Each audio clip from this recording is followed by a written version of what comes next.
I'm working on the project today to insulate a garage shop door, and I have this board here that I'm going to cut and install into the various panels there. I can't remember the exact size of this door, but I think it's the door is probably 9 feet, but I'm not sure.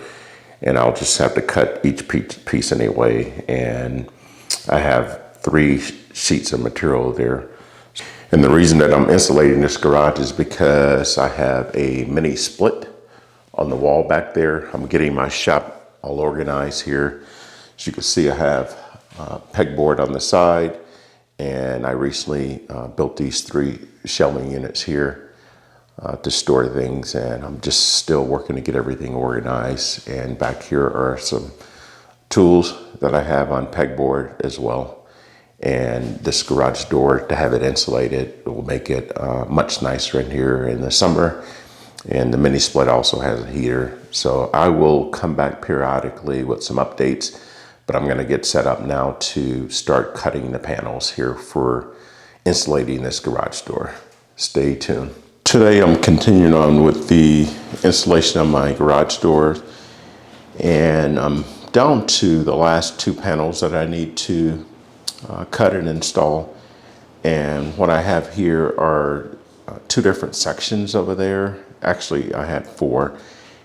One is already down there in place, and what I decided to do is just tape those 2 panels together. You might be able to see the tape probably about 1/4 of the way up. The bottom panel is again has been attached using the tape, and what I need to do now is basically cut the end off just a little bit and then force it in. It's gone pretty smooth. The panels are just a little bit tricky to get in, and if you cut the panels to the exact size of the opening, you're not going to be able to get the panels in. So you have to cut them just a little bit short and then squeeze them into the spaces.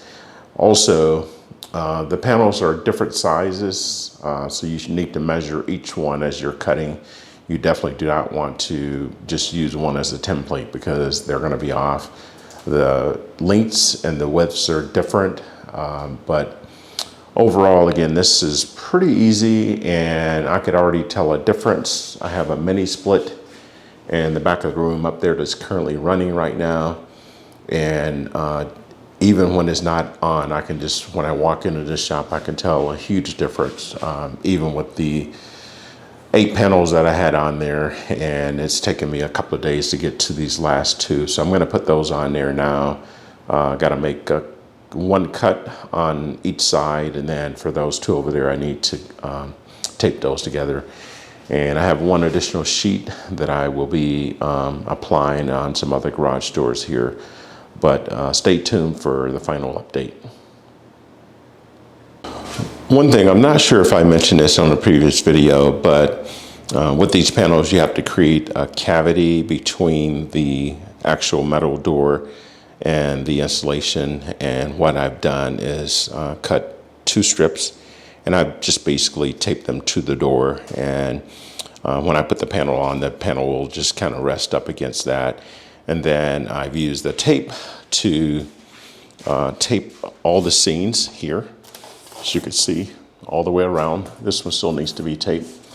But when I'm finished, I will ensure that all the seams are taped into place there. So again, putting on the final 2 panels, and just wanted to ensure that I mention that because the R value that these installation boards are rated at includes the cell that's behind there, so it has to be an air pocket behind the installation in order for it to work. And I think it has to be, I think it says a minimum of 3/4 of an inch. So it does it does ensure that the panel is not sitting right on the metal. So that's what I've done for all of these panels, and I just wanted to mention that. Stay tuned.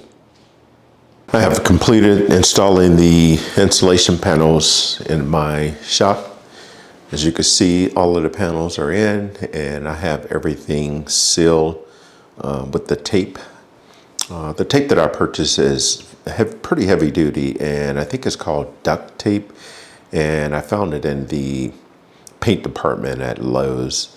And again, it's very heavy, and it's doing a great job with holding the panels in place.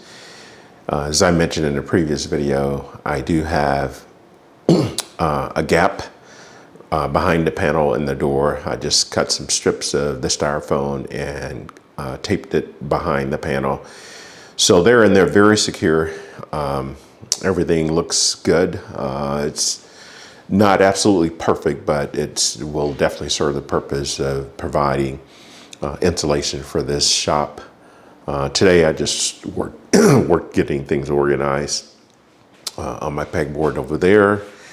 And then I have a second one in the back over there and some shelving up there that I've installed recently.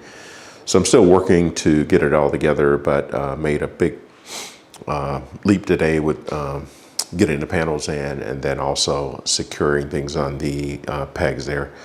But overall, very pleased with this project. It's not that difficult and just takes a little time to get everything cut and install.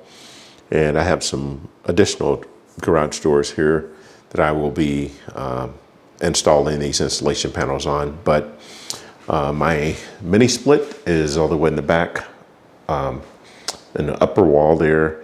And it is functioning very well in this room. It's 90-some degrees outside, and I have the temperature set on 66, but I don't think it's quite 66, but it's definitely in the 60s.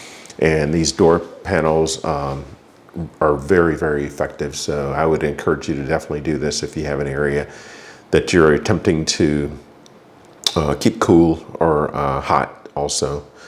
But anyway, leave me any questions in the comment box. Thanks for joining.